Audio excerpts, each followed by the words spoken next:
These are Edison Baroque pearls that I'm doing a special on.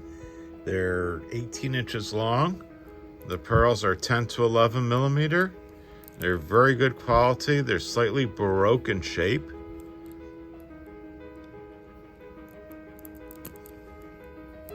They're a great deal. I got nice sterling silver fishhook clasp. That's the name of that type of clasp. Let's see if we get some more light on it. There we go. You can see the beautiful luster in them. Absolutely beautiful luster.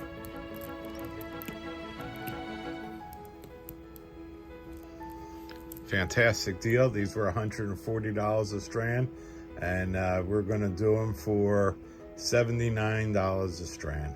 Nope, I'll tell you what.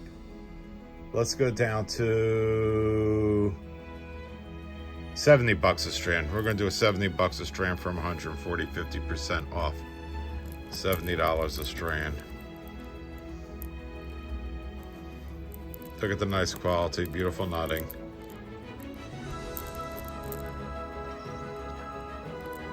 $70 a strand.